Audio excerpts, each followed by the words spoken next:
Halo adik-adik, selamat datang di channel Pak Obi. Bagaimana kabar kalian semua? Semoga dimanapun kalian berada, selalu dalam lindungan Tuhan Yang Maha Esa. Tetap selalu sehat, ceria, dan tentunya tambah semangat lagi belajarnya. Nah, adik-adik, sebelum kita lanjut ke video pembelajaran kita kali ini, jangan lupa di like dan subscribe dulu ya, agar adik-adik tidak ketinggalan video-video terbaru dari channel Pak Guru. Dan jangan lupa di-share juga ya kepada teman-teman yang lain. Nantinya, Pak Guru akan membersamai adik-adik semua belajar lewat video-video pembelajaran.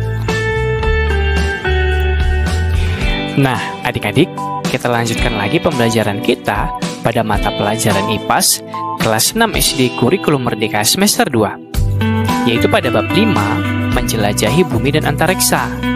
Topik B, dampak gerak rotasi dan revolusi di kehidupan kita. Ada di buku kamu halaman 111-123. Nah, adik-adik, kita lanjutkan lagi pembelajaran kita pada topik B, dampak gerak rotasi dan revolusi di kehidupan kita. Perhatikan beberapa pertanyaan esensial berikut. 1. Perubahan apa saja yang terjadi dalam satu hari? 2. Perubahan apa saja yang terjadi dalam satu tahun? Yang 3. Di mana posisi matahari saat malam hari? 4. Di mana posisi bulan saat siang hari? Nah, pertanyaan-pertanyaan esensial ini akan kita bahas dalam pembelajaran pada video kali ini. Nah, adik-adik, coba perhatikan percakapan antara Mia dan Dara berikut.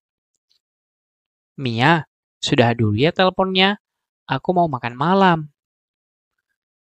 Kemudian, Mia menjawab, masih jam 5 sore kenapa sudah makan malam? Oh, di Palembang baru jam 5 sore ya? Kalau di Ambon sudah jam 7 malam, Mia. Mia dan Dara berada di tempat yang berbeda. Mia di Palembang dan Dara di Ambon. Ternyata, kedua kota ini memiliki perbedaan waktu. Ini merupakan salah satu dampak dari rotasi bumi. Apa saja dampak gerak rotasi dan revolusi bumi bagi kehidupan kita? Yuk kita pelajari bersama. Nah, adik-adik, kita masuk pada bagian B1, dampak gerak rotasi di kehidupan kita. Gerak rotasi adalah gerak bumi berputar pada porosnya. Nah, perhatikan kegiatan mari mencoba. Membuat hipotesis mengenai posisi bumi dan matahari. 1. Perhatikan gambar berikut. Buatlah prediksi di buku tugas kalian bagaimana A dan B bisa terjadi. A dan B ini adik-adik. Pada bumi yang A ini gelap, kemudian pada bumi yang B itu terang. Jelaskan menggunakan posisi bumi, matahari, beserta gerakan bumi untuk mendukung hipotesis kalian. Kemudian yang kedua, gunakan model yang dibuat pada kegiatan sebelumnya untuk membantu kalian dalam membuat prediksi. 3. Jelaskan hipotesis pada teman di sebelah kalian secara bergantian.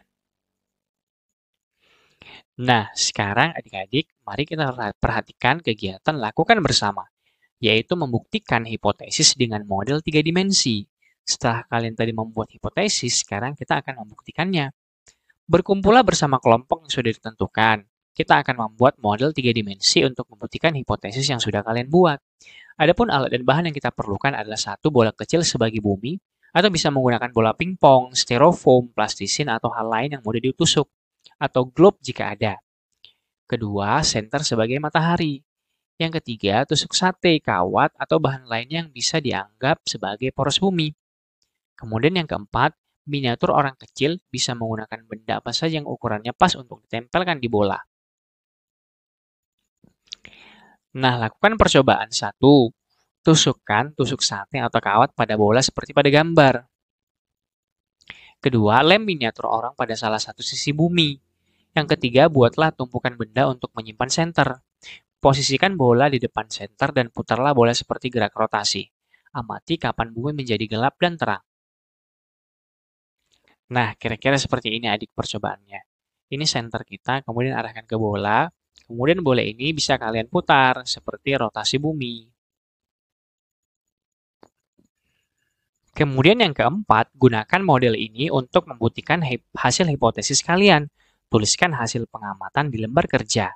Nanti Pak Guru lampirkan di bawah deskripsi lembar kerja 5.1 dan lembar kerja 5.2 untuk menuliskan hipotesis, kemudian untuk gambar diagram revolusi. Nah, kemudian yang kelima, diskusikan pertanyaan berikut dengan teman kalian dan tulis hasilnya pada buku tugas kalian. Pertanyaan yang A. Apa dampak dari gerak rotasi bumi? Nah, tentunya terjadinya siang dan malam. Rotasi bumi menyebabkan terjadinya siang dan malam. Ada bagian bumi yang terkena sinar matahari dan ada bagian bumi yang tidak terkena sinar matahari. Terkena sinar matahari artinya siang, dan yang bagian tidak terkena matahari berarti malam hari. Nah, untuk yang pertanyaan B ini, di mana matahari saat malam hari, tentu saja matahari ada di belahan bumi lain, yang mana bagian yang terkena sinar matahari. Kemudian pertanyaan yang C, mengapa kita melihat matahari seperti bergerak? Nah, adik-adik, kenapa kita melihat seperti itu? Itu sebenarnya dikarenakan rotasi bumi, yaitu gerak berputarnya bumi. Matahari terlihat seperti bergerak dari timur ke barat, padahal sebenarnya yang bergerak itu adalah bumi. Ini disebut dengan gerak semu harian matahari. Nah, ini juga disebabkan karena rotasi bumi adik-adik.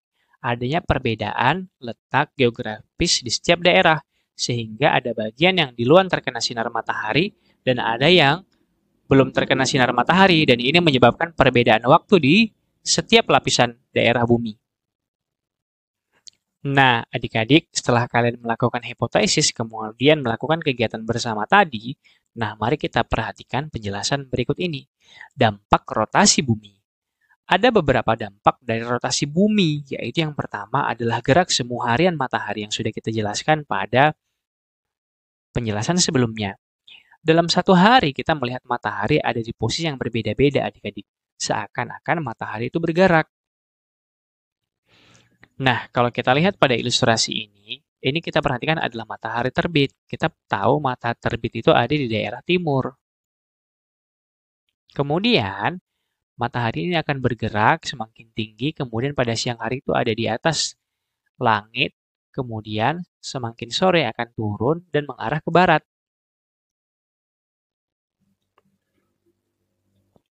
Nah, adik-adik, pada peristiwa ini kita bisa menyebutnya sebagai gerak semu harian matahari. Artinya, matahari tampak seperti bergerak, padahal tidak. Perbedaan posisi ini disebabkan karena rotasi bumi, adik-adik. Nah, adik-adik, semu artinya adalah tampak seperti asli atau sebenarnya, padahal sama sekali bukan yang asli atau yang sebenarnya. Nah, selain gerak semu harian matahari, ada pun dampak dari rotasi bumi yang kedua adalah adanya siang dan malam. Nah, coba perhatikan ilustrasi berikut ini. Pada bagian bumi B, anak perempuan ini berada pada pukul 9.00 pagi. Sedangkan pada bagian A, anak laki-laki ini sedang tidur karena ada pada jam 9 malam, pada jam 21.00. Nah, ini disebabkan karena gerak rotasi bumi adik-adik. Kalau kita perhatikan, gerak rotasi bumi yang kemarin itu dari arah kiri menuju ke arah kanan atau dari arah timur menuju ke arah barat. Seperti ini adik-adik. Nah, berarti perputaran bumi ini seperti ini berputar. Jadi pada saat bumi itu berputar, matahari itu ada dari sebelah sini adik-adik karena ini adalah bagian yang terang. Sedangkan di bagian sini adalah bagian yang gelap. Nah, pada saat bumi berputar atau berotasi, ada bagian yang sudah terkena matahari dan ada yang menjauh dari matahari. Lama waktu siang dan malam tidak selalu sama di setiap tempat. Di Indonesia dan negara-negara khatulistiwa lainnya, lama waktu siang dan malam sekitar 12 jam. Namun di tempat lain seperti Jepang serta negara-negara di Eropa lamanya siang dan malam bergantung pada musim yang sedang terjadi. Siang hari di musim dingin akan lebih singkat daripada malam hari. Nah, setelah itu, dampak rotasi bumi adalah yang ketiga adalah perbedaan waktu. Rotasi bumi juga menyebabkan adanya perbedaan waktu di berbagai tempat adik-adik. Tepatnya ada 24 zona waktu di bumi. Mengapa demikian? Ternyata ada perhitungan matematikanya loh. Sudut untuk satu kali putar sebesar 360 derajat. Satu kali rotasi membutuhkan waktu 24 jam. Jika kita bagi per jam, maka dalam 1 jam bumi akan berotasi 15 derajat. Lalu manusia membagi peta bumi dengan garis bujur setiap 15 derajat. Hasilnya ada 24 zona waktu. Kota Greenwich di Inggris disepakati sebagai garis bujur 00, 0 derajat yang digunakan sebagai dasar pembagian waktu internasional. Setiap pergeseran 15 derajat dari garis bujur menambah perbedaan waktu 1 jam dari waktu Greenwich. Nah, adik-adik coba perhatikan peta dunia berikut ini adik-adik. Nah, setiap zona waktu itu dibedakan 15 derajat. Nah, sekarang coba perhatikan peta Indonesia ada di mana. Di sini adik-adik peta Indonesia. Nah, kalau kita lihat ada berapa pembagian zona waktu? Ada 3 adik-adik. Yang ini yang biru, kemudian yang hijau, dan kemudian yang berwarna coklat. Ada 3 perbagian zona waktu. Dan ini yang menyebabkan Indonesia ada 3 pembagian zona waktu. Ada waktu Indonesia Barat, waktu Indonesia Tengah, dan waktu Indonesia Timur. Nah, setelah mendengarkan penjelasan tadi, mari kita refleksikan apa saja yang sudah kita pelajari pada video pembelajaran kali ini. 1. Apa perubahan yang terjadi selama 1 hari? 2. Mengapa matahari terlihat seperti bergerak setiap harinya? 3. Ada di mana matahari ketika malam hari? Dan yang keempat, ada di mana bulan ketika siang hari? Dan yang kelima, mengapa ada perbedaan waktu di bumi, di Indonesia? Nah, untuk jawaban yang lebih jelasnya, sudah Bapak Guru rangkum pada pembahasan kali ini. 1. Apa perubahan yang terjadi selama 1 hari? Perubahan yang terjadi adalah siang dan malam, serta arah matahari. 2. Mengapa matahari terlihat seperti bergerak setiap harinya? Karena bumi berotasi adik-adik. Seperti penjelasan sebelumnya. Ketika matahari terbit, bagian bumi yang pagi berputar dan menghadap sinar matahari. Lalu, ketika matahari terbenam, bagian bumi yang tadi menghadap matahari perlahan-lahan membelakangi sinar matahari. Peristiwa tersebut dinamakan gerak semu harian matahari. Yang ketiga, ada di mana matahari setiap malam hari? Matahari tetap berada pada tempatnya. Jika yang membelakangi matahari sehingga kita hanya membelakangi matahari, sehingga hanya mendapat cahaya dari bintang dan pantulan bulan. Yang keempat, ada di mana bulan setiap siang hari? Bulan ada di bagian bumi yang lain, namun bulan juga berevolusi terhadap bumi, sehingga posisinya berubah-ubah selama kurang lebih 1 bulan. 5. Mengapa ada perbedaan waktu di Indonesia? Karena Indonesia terbagi menjadi 3 zona waktu adik-adik. Zona ini disebabkan karena bumi berotasi, sehingga setiap sisi bumi akan mendapatkan siang atau malam di waktu-waktu yang berbeda. Nah, adik-adik kita masuk pada bagian B2, dampak gerak revolusi di kehidupan kita. Sebelumnya kita sudah belajar bahwa bumi memiliki garis hayal atau sumbu untuk menggambarkan tempat putaran bumi saat berotasi. Namun, garis sumbu ini bukanlah garis tegak lurus, melainkan sedikit miring adik-adik. Kemiringan memiliki dampak terhadap kehidupan di bumi. Selain sumbu rotasi, ada garis hayal lainnya yang disebut garis ekuador atau garis khatulistiwa. Garis ini berada di tengah-tengah dan membagi bumi jadi 2 bagian, yaitu belahan utara dan selatan. Indonesia terletak di garis ekuator sehingga disebut juga sebagai negara khatulistiwa. Nah, coba perhatikan gambar ini adik-adik. Indonesia yang ada di sini berada pada garis khatulistiwa atau garis ekuator. Sedangkan yang sini adalah bagian bumi utara dan yang bawahnya adalah bagian bumi selatan. Nah, kalau kita perhatikan, ini sumbu bumi kita yang tampak miring dan tidak lurus adik-adik. Nah, apa itu ekuator atau khatulistiwa? Yaitu garis hayal yang mengelilingi bumi, membagi bumi menjadi 2 belahan yang sama, yaitu belahan bumi utara dan belahan bumi selatan. Nah, garis ini nanti yang akan mempengaruhi perbedaan musim di setiap daerah atau di setiap belahan bumi. Adik, kita lanjutkan lagi pada kegiatan selanjutnya, yaitu lakukan bersama. Adapun judul kegiatan ini adalah dampak kemiringan bumi dan revolusinya. Untuk mengetahui dampak kemiringan bumi dan revolusinya terhadap kehidupan kita, Mari kita lakukan simulasi sederhana secara berkelompok berikut. Nah, nanti Bapak Guru lampirkan di bawah video ini lembar 5.2, yaitu diagram revolusi bumi. Adapun alat dan bahan yang digunakan adalah satu, bola yang sama seperti kegiatan sebelumnya untuk menjadi model bumi. Kemudian yang kedua, senter. Yang ketiga, gambar diagram revolusi bumi, atau yang akan dibagikan oleh guru kalian. Langkah percobaan. 1. Simpan kertas diagram di tengah meja. Nah, seperti ini nanti diagramnya adik-adik. Kemudian yang kedua, beri garis pada bola untuk menggambarkan garis khatulistiwa dengan spidol, pita, atau selotip. 3. Pegang poros bola dengan kemiringan seperti pada gambar agar menyerupai kemiringan poros bumi.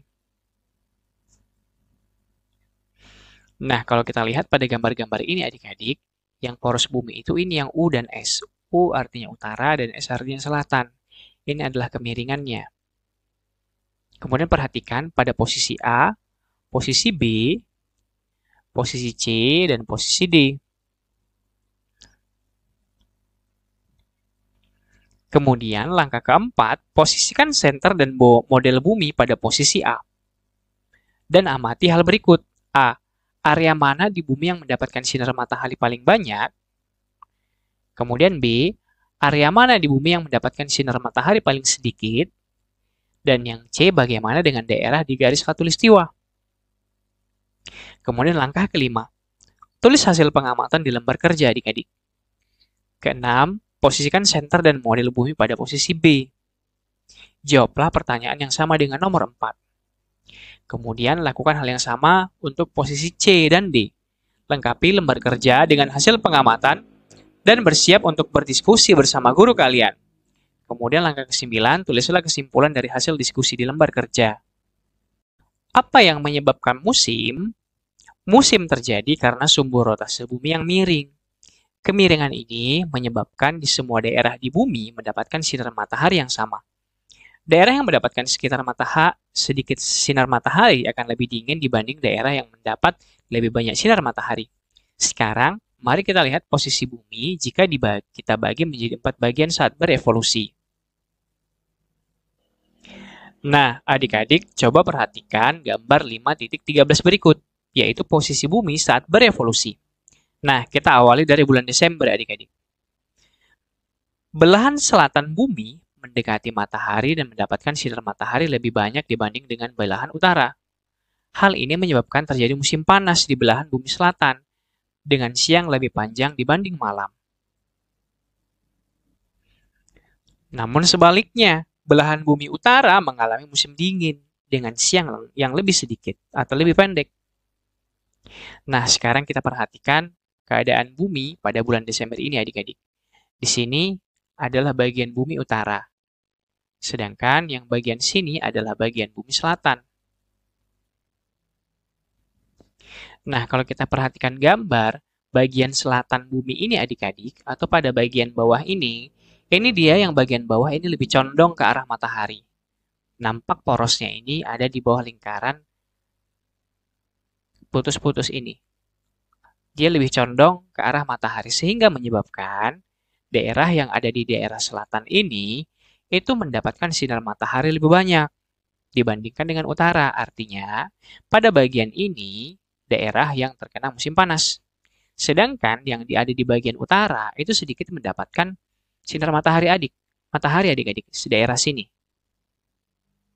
Karena matahari itu arahnya kemari, dan yang ada di bagian utara ini itu sedikit mendapatkan sinar matahari, sehingga pada bagian bumi utara ini terjadilah musim dingin. Sedangkan pada bagian selatan lebih banyak sinar matahari, di sini akan terjadi musim panas. Ini akan berlangsung terus sampai mengarah ke Januari, Februari, sampai Maret. Nah, pada bulan Maret, belahan bumi utara dan selatan akan mendapatkan sinar matahari yang sama. Suhu di belahan bumi utara hangat dan terjadi musim semi. Adapun belahan bumi selatan, suhu akan mendingin dan terjadi musim gugur. Nah, di sini akan menjadi peralihan nanti adik-adik untuk menuju ke Juni. Nah, pada di bulan Juni, belahan selatan bumi menjauhi matahari, sedangkan belahan utara mendekati matahari. Ini pada bulan Juni ini kebalikan dari bulan Desember adik-adik. Hal ini menyebabkan terjadi musim panas di belahan bumi utara, bumi, dan musim dingin di belahan bumi selatan. Adapun di bulan September, belahan bumi utara dan selatan akan mendapatkan sinar matahari yang sama. Suhu di belahan bumi selatan menghangat dan terjadi musim semi. Adapun di belahan bumi utara, suhu akan mendingin dan terjadi musim gugur. Daerah Khatulistiwa mendapat sinar matahari yang hampir sama, sehingga hanya mengalami dua musim, yaitu musim hujan dan musim kemarau. Nah, adik-adik, mari kita refleksikan. Yang pertama, apa perubahan yang terjadi selama 1 tahun? 2. Mengapa ada pergantian musim di bumi? 3. Apakah semua tempat di bumi mengalami musim yang sama dan mengapa? 4. Mengapa tidak ada musim salju di negara kita? 5. Bagaimana pengalaman kalian menggunakan model untuk memahami rotasi dan revolusi bumi pada topik ini? Apa perbedaannya dengan menggunakan model topik di topik A? Mari kita jawab soal yang nomor 1. Apa perubahan yang terjadi selama 1 tahun? Tentu saja dari yang kita pelajari yang berubah adalah musim. Yang kedua, mengapa ada pergantian musim di bumi? Karena bumi memiliki sumbu rotasi yang sedikit miring dan bumi berevolusi. 3. Apakah semua tempat di bumi mengalami musim yang sama dan mengapa? Tidak ya adik-adik. Semua daerah di bumi tidak memiliki musim yang sama. Karena cahaya matahari yang didapat di bagian bumi juga berbeda-beda. 4. Mengapa tidak ada musim salju di negara kita? Nah, Indonesia terletak di garis khatulistiwa, sehingga negara kita mendapat jumlah matahari yang hampir sama setiap tahunnya. Sehingga di daerah kita atau di negara kita hanya terjadi 2 musim, yaitu musim panas dan musim hujan. 5. Bagaimana pengalaman kalian menggunakan model untuk memahami rotasi dan revolusi bumi pada topik ini? Apa perbedaannya dengan menggunakan model di topik A? Nah, jawaban kalian bervariasi adik-adik. Bisa dari segi pemahaman mungkin, atau dari segi yang lainnya. Nah, adik-adik, mari kita belajar lebih lanjut. Siang dan malam di kutub. Kutub utara dan kutub selatan tidak mengalami siang, malam, ataupun musim seperti tempat-tempat lain di bumi. Di kutub, siang akan terjadi selama musim panas dan berlangsung selama 6 bulan. Adapun malam akan terjadi pada musim dingin selama 6 bulan juga. Hal ini terjadi karena posisi kutub yang paling menjauhi atau mendekati matahari setiap bumi berevolusi. Kemudian ada juga kalender Hijriyah. Revolusi bumi dan bulan merupakan sebuah pola yang selalu berulang. Manusia menemukan pola ini dan memanfaatkannya untuk perhitungan waktu. Kalender yang umum kita pakai sehari-hari disebut kalender Masehi adik-adik. Kalender ini menggunakan waktu berevolusi bumi terhadap matahari sebagai patokan. Ada pula kalender Hijriyah atau Qamariyah yang menggunakan waktu revolusi bulan sebagai perhitungan waktu. Kalender ini terdiri atas 12 bulan, atau 1 bulan di kalender ini sama dengan 1 kali putaran bulan terhadap bumi. Karena waktu revolusi bulan sekitar 29,5 hari, maka 1 tahun dalam kalender Hijriyah adalah 354 hari. Coba perhatikan kalender yang ada di sekolah atau di rumah kalian. Jumlah hari dalam tahun Hijriyah lebih sedikit dibandingkan dalam tahun Masehi, yaitu selisih 11-12 hari dalam setahun. Oleh karena itu, hari besar agama Islam yang ditentukan berdasarkan tahun Hijriyah tidak akan jatuh pada waktu yang sama setiap tahun Masehi. Nah, adik-adik, mari kita rangkum apa saja yang sudah kita pelajari pada bagian bab ini. Yang pertama, rotasi bumi menyebabkan terjadinya siang dan malam. Pergerakan ini juga menyebabkan perbedaan waktu di berbagai tempat. Yang kedua, Indonesia terdiri atas 3 zona waktu, yaitu waktu Indonesia bagian Barat, Tengah, dan Timur, atau disingkat dengan WIB, WITA, dan WIT. 3. Belahan bumi dibagi oleh garis khayal bernama garis khatulistiwa. Garis ini membagi bumi menjadi belahan utara dan belahan selatan. 4.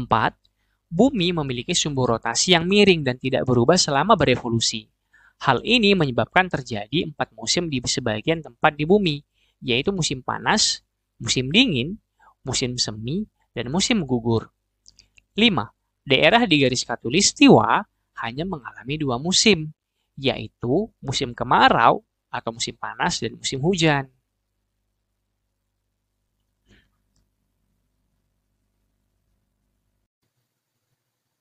Nah, adik-adik, demikianlah video pembelajaran kita pada kali ini. Semoga video ini dapat bermanfaat untuk adik-adik dalam memahami materi kali ini.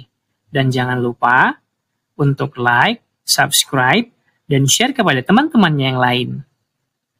Thanks for watching, see you next time, dan sampai jumpa kembali.